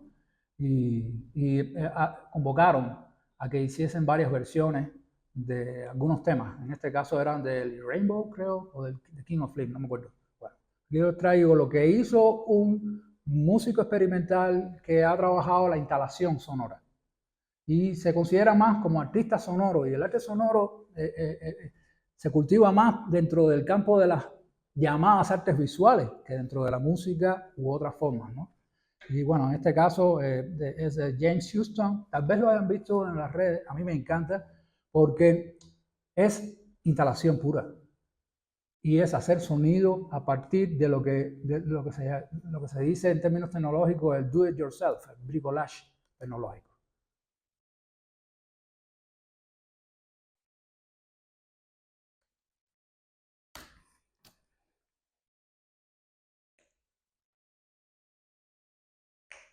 Y muy vintage, o sea, todo trabajando con equipos viejos.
Bueno, sería, no, tenía más ejemplos, pero un poco para que... Y no es el gran combo. Y no es el gran combo. Sí, o sea, sí, hay muchos artilugios. Así, había uno hace unos años que fue medio famoso, de alguien que hizo una composición con todo el lenguaje de Windows, con todos los sonidos de Windows, ¿no? Y hacía una gran composición musical. Pero en este caso lo interesante es toda la base con la que se está trabajando. El arte que tiene que ver con los nuevos medios no le tiene miedo a trabajar con cosas muy viejas. Nosotros, como yo decía antes, meternos en lo que son los tarecos, las cosas tiradas que entonces uno recicla y uno puede reutilizar con las llamadas nuevas tecnologías, ¿no? Y, y activar estos diferentes mecanismos sensoriales que forman parte de nosotros y que nos hacen entonces entrar más allá de esta visión en lo que es el proceso artístico. O sea, casi todo lo que estoy trayendo es ejemplo de gente que tiene que ver con las artes visuales. Porque incluso hay músicos, Pat Metheny tiene, te lo recomiendo, tiene la Orquestrión, que es del año 2010, una cosa así. Es un súper discazo hecho a partir del mecanismo de los grandes androides de finales del siglo XIX para hacer música. Y Orquestrión es él tocando con esa guitarra que el tipo revolucionó la guitarrística en un momento del jazz progresivo, porque le incorporó sonoridades que eran ajenas, como trompetas, cosas así, todo a partir de pedales. En este caso, todo lo que son los xilófonos, lo que son las percusiones, están trabajando a partir de programación. Entonces, Orquestrión es una gran orquesta donde no hay un músico, solo él. Y todo es un gran ambiente cinético. Y el disco es una joya, además, ¿no? Entonces, hay muchos músicos que están vinculados con eso. Tengo entendido que Franz Zappa soñó con hacer cosas así en algún momento. El mismo Miles Davis, que tuvo un vínculo muy fuerte con el cine. Fue cuando se dio cuenta de que por el tanto uso de la droga y de los ácidos y todo, había creado una condición sinestésica. ¿Por qué? Porque se le equivocaron los canales sensoriales, vamos a decir. Y entonces empezó a ver sonidos que lo habíamos conversado Juan y yo, era algo que le sucedía a otros como Kandinsky. Kandinsky escuchaba imágenes, veía sonidos, cosas así. Y entonces ahí es cuando uno se da cuenta del nivel de eticidad y de coherencia. Cuando uno descubre esas cosas internas de los artistas para entonces comprender por qué sus procesos fueron de un modo y no de otro. Kandinsky, todas sus obras relativas a la música fueron precisamente porque entró en el conocimiento de una condición. Y estábamos conversando de que fue a raíz de sus relaciones con Rimsky-Korsakov, con Rachmaninoff, ¿no? Sobre todo, y Schoenberg también un poco desde fuera, que lo condujeron a esto.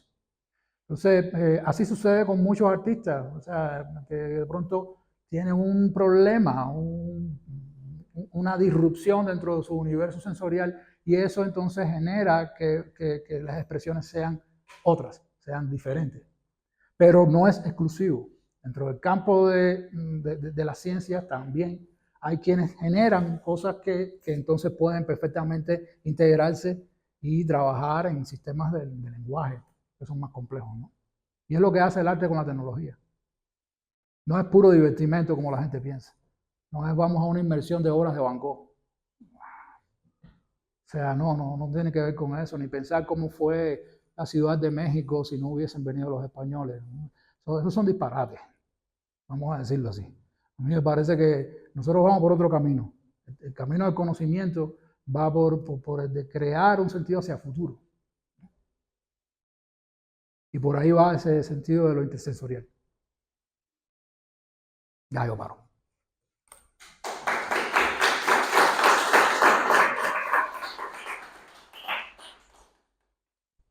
¿Preguntas? Sí. Bueno, yo tengo algo. Ah, sí, la balita. Bueno, espero que se escuche. Bueno, yo tengo dos preguntas y un comentario. El comentario es que la verdad la charla me fascinó y me parecieron temas muy interesantes.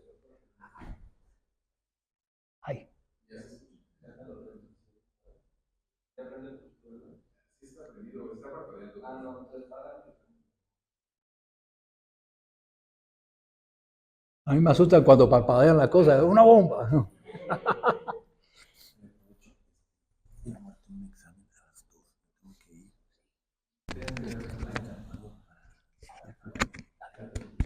Bueno. Perfecto. Ahora sí, bueno, yo tengo básicamente un comentario y dos preguntas. Pues el comentario básicamente es una felicitación porque la verdad el tema me pareció muy interesante y muy pertinente, especialmente porque son temas en los que yo estoy muy interesado y es en los que he estado trabajando en estos años de doctorado. Y bueno, las preguntas, una tendría que ver, bueno, también creo que fue en parte porque no se veía tanto la imagen. Te quería preguntar, ¿cuál es el criterio que tú estás tomando para distinguir en este caso sentidos o modalidades sensoriales? Porque, bueno, comúnmente se habla de 5 sentidos, si hablamos de la propiocepción serían 6, pero si nos ponemos mucho más finos, por ejemplo, alguien diría que la percepción de profundidad contaría como un sentido, a pesar de que sería parte de la vista, etcétera, ¿no? Entonces, mi pregunta era, ¿en qué sentido se estaría planteando esta distinción?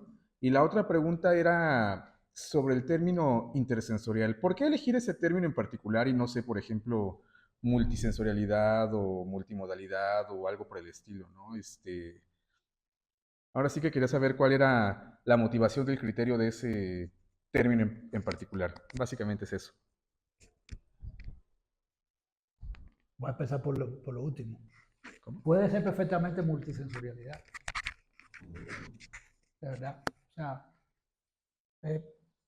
cuando yo hablo de lo inter, es porque es lo que más se me aviene en la construcción de un término para que esté cercano a lo que es esa condición sinestésica. Puede ser multi también. Lo que pasa es que cuando hablo de lo inter, me da a mí el prefijo de lo inter, como lo trans, por ejemplo, transsensorialidad, puede ser también, pero estábamos hablando de que es cierto que el sentido de lo trans es como un estado modélico, es una suerte de paradigma a lo que nosotros llegamos. Por ejemplo, en el arte transmedial, que se dio en los años 70 en lo adelante, con Fluxus y con todo lo que es intermedia como gran fenómeno, es un modelo a llegar, pero no siempre se dio lo trans. Lo trans es cuando tú no logras distinguir si va para un lado o va para el otro, sino que ya hay una función armónica en ese sentido. Lo inter te permite, más o menos, por una cuestión de método, por una cuestión de conocimiento, de tú acercarte a un objeto de estudio, distinguir, esto aquí interviene tal elemento, tal vez más de dos incluso. Pero puede ser también multisensorialidad, perfectamente, porque estamos hablando de, en ese sentido significarían lo mismo. Lo que a mí sí me interesa dejar claro es que existe una diferencia sustancial entre la condición sinestésica y la condición inter o multisensorial. Porque hay cosas hechas a conciencia cuando uno va a abordar la sensorialidad en un sentido combinatorio, que no es así en el campo, en el ámbito o la dimensión de una persona con condición sinestésica. O sea, te lo pongo con otro ejemplo. Tenía yo un amigo que hace años que no veo, que el tipo estudió artes visuales. Era daltónico. No sabía distinguir los colores. Nosotros decíamos, compadre, pero tú estás haciendo como si fuese expresionismo del principio del siglo XX, unos colores súper violentos, no sé qué más. Y él no entendía lo que le estábamos diciendo. Y la novia me dijo, yo creo que él es daltónico. Nunca le habían hecho una prueba de daltonismo. Después entonces le hicieron la prueba que son como unos esquemas circulares donde tú reconoces determinados textos o no, no sé qué más. Y sí, el tipo era un daltónico cañón. ¿Qué terminó haciendo el tipo? Porque siguió pintando a Alexei. Vive en Barcelona ahora, poniéndole a todos los tubos de pintura qué color era. Porque estaban en húngaro. Nosotros estudiábamos pintura, pero era la época del socialismo en Europa. Y las importaciones a Cuba eran pintura búlgara, húngara, Vinci, de acá, que después desapareció, que era muy buena. El tipo no entendía nada de lo que decía, no sabía. Ella le decía que es verde, no, que no es verde, que es amarillo, no, es verde. Entonces, el ejemplo es, no era consciente de su condición. Tuvimos que venir todos a decirle, brother, estás pintando feo. No tiene nada que ver con lo que tú quieres hacer, ¿entiendes? ¿Por qué? Porque había una no distinción del universo cromático. Es lo mismo que una persona, en este caso es un déficit. En el caso de la condición sinestésica, se entendió hasta una parte del siglo XX como un déficit también, como un defecto. Pero poco a poco, algunos han ido, sobre todo uno de los que más lo ha estudiado se llama Richard Citovich, que lo puedes buscar. Citovich, C-Y, si quieres después te lo escribo, T-O-W-I-C-E-Z, Citovich. Y lo puedes googlear. Y el tipo ha investigado mucho sobre lo que viene siendo sensorialidad, intersensorialidad o multisensorialidad y sinestesia. Es un campo en el que la gente le tiene miedo. Las pocas investigaciones que yo me he encontrado, además que trabajan con música y artes visuales, para de contar. Yo digo, ¿qué pasa? Hay mucho más. Claro, son investigaciones hechas por músicos. El músico en su formación es muy ensimismado. Es muy difícil, ya eso de por sí es un gran desafío, trascender su campo de formación hacia otros campos de formación, como en este caso la visualidad.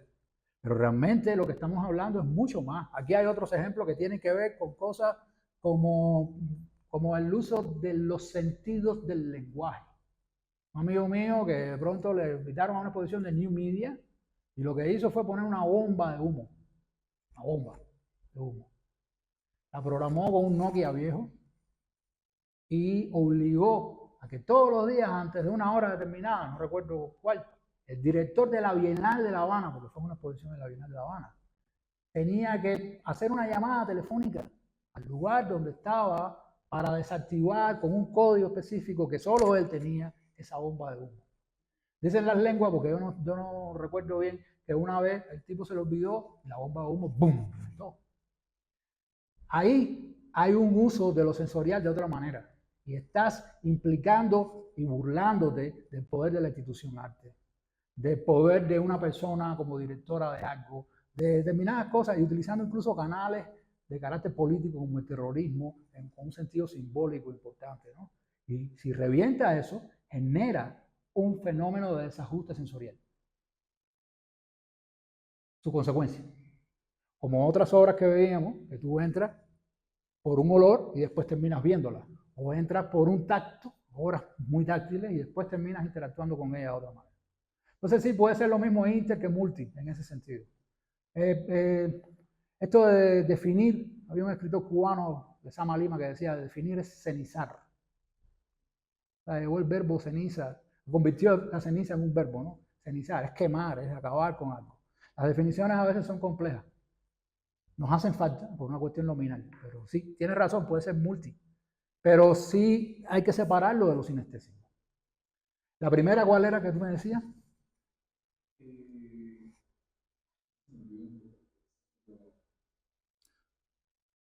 Tenía... Ah. ¿Cuál sería el criterio que se está utilizando? Bueno, en parte me imagino esto que no sería como la imagen. Tú mencionabas que había como dos sentidos, pero más bien aquí mi pregunta era, ¿cuál es el criterio para distinguir en este caso los sentidos? Ah, mira, ahí tienes que meterte, que fue lo que yo traté de hacer. Y puede que esté equivocado, ¿no? O sea, he dejado lo que tiene que ver con al lado los sentidos relacionados con lo místico. ¿Por qué? Porque eso es una gran pelea con el campo científico, que el campo científico dice no están comprobados. Y lo que no está comprobado no se considera entonces patrones, no se consideran leyes, no se consideran categorías, ¿no? No establecen determinadas invariantes. Entonces yo me metí en todo lo que tiene que ver con la parte de la hermenéutica, de lo que tiene que ver con todas las ciencias del lenguaje. En una época me obsesioné con Chomsky por las estructuras cognitivas del lenguaje, porque eso me conllevó a cómo nosotros entonces tenemos determinados elementos de carácter llamado ADN cultural para podernos comprender, ¿no?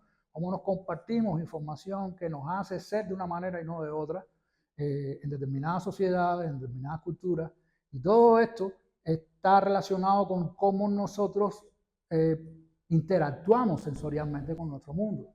Entonces ahí también estuve indagando en todo lo que es la parte de la filosofía. La filosofía se ha dedicado mucho a lo que viene siendo el estudio de la sensorialidad. ¿Por qué? Porque ha estado muy relacionada con la evolución del lenguaje, con la epistemología y la hermenéutica, que son las bases de eso. Pero es que eso influye también dentro de los artistas que nos interesa investigar, más allá de que qué bonito me quedó el cuadro. ¿Sí?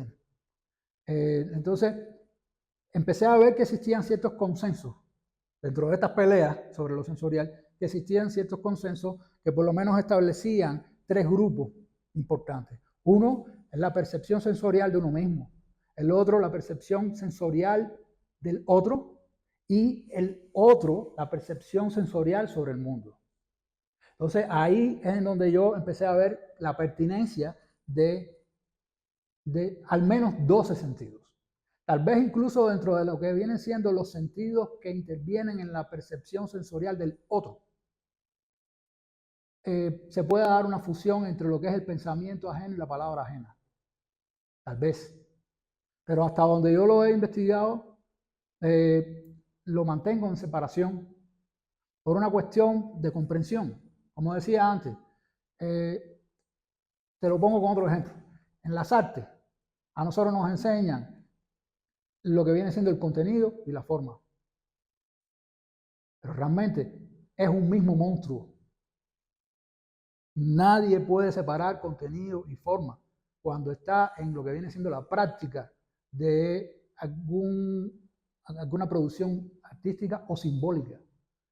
Lo estudiamos por separado por una cuestión también de método, pero no puede separar lo que siempre está unido. Lo separamos porque los seres humanos tenemos la capacidad de separar para poder unir. Cuando separamos para no unir, estamos entonces bien embarcados, que es lo que ha pasado con la cultura occidental. Logró separar las cosas en sus métodos de estudio y llegó a un punto en el que se separó tanto que hoy por hoy existe un 5 tratando de unir, ¿no? Entonces, todos estos elementos son importantes porque no solo sucede acá, sucede en muchos lugares. El ser humano desgraciadamente ha tendido a separar las cosas. En otras culturas no occidentales no es tanto así. Hay un chiste de un maestro zen que se está comiendo una sandía y viene el discípulo y le dice, ¿qué está haciendo, maestro? Dice, aquí, comiéndome una sandía. Dice, wow, ¿está buena? Dice, pruébala. Y el discípulo está probando la sandía y le dice, ¿cómo la ves? ¿Está buena? Dice, sí. ¿Y por qué está buena? Ah, porque mi reacción gustativa me está emitiendo una señal a mi cerebro que yo tengo guardado, albergado en mi database, por decirlo de alguna manera, memórica y sensorial, que este es el reconocimiento de cuando una sandía está buena. Cuando está mala no es de esta manera. El maestro la hace así, dice, la sandía está buena y punto.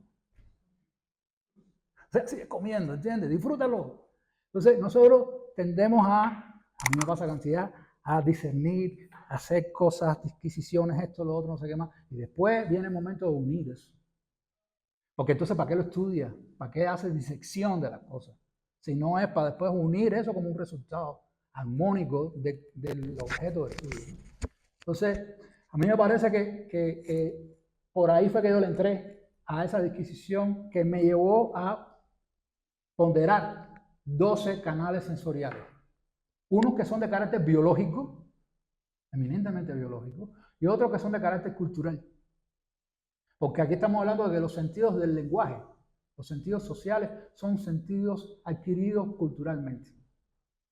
Pero son sentidos. Porque si yo no me comunico contigo y tú no te comunicas conmigo, ahí estamos rompiendo un sentido. Y nos es importante. El chiste al principio de que si venían muchos o menos, que yo dije, vivimos una época nihilista, cada vez más, tiene que ver con la ruptura de nosotros como seres humanos, con nuestra naturaleza multisensorial, para decirlo ahora utilizando el término. Le hemos hecho un detach a la capacidad de sentir. Todo lo queremos pensar y no sentimos. Y no nos damos cuenta de que esto es dolor.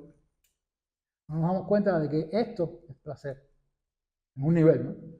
Nos damos cuenta de que si tengo frío, tengo calor. Y son señales elementales para el sentido, uno de los más importantes, que es el de la vida, que es un sentido. Yo te puedo pasar, si tú quieres, ese esquema. Son cosas que yo me fui haciendo y yo trabajo como los hackers. Toda mi información yo se la paso a la gente. Mi esposa es abogada de derechos intelectuales y todo eso. Me dice, es que tú no crees en el copyright. Yo digo, no. Ella se va a reír cuando vea esto, porque ella no pudo venir hoy. Pero es cierto, hay muchas cosas que es capital compartido. Y con placer te lo paso. Y la idea es rebatir, discutir todas estas cosas, porque son zonas de investigación que, te digo, son lindísimas. A mí me apasionan, porque me sacaron del arte. Me sacaron del socio que estaba ahí esculpiendo, y yo le decía, está quedando buena la escultura, ¿no? Lo mismo de la sandía. ¿Por qué? Porque técnicamente, No, hay otra cosa que él, ¿qué significa? ¿Qué te mueve el piso? ¿Qué te hace vibrar? ¿Entiendes? Y ese universo sensorial es esencial, y no solo para el arte. Me imagino que en el campo de la ciencia, cuando se hace un descubrimiento, la gente se eriza y quiere saltar como un canguro. Son emociones, y esas emociones son consecuencias de nuestra interacción sensorial. Bueno, pues desafortunadamente se nos acabó el tiempo, pero nos demos un aplauso, por favor, a nuestro ponente. No, gracias a ustedes por la paciencia. Bueno, quiero aprovechar también para darle este reconocimiento. Bueno, nunca lo hago por esto, lo hago por compartir las cosas. Muchas gracias. Acá también el Muy agradecido. folder. Ok.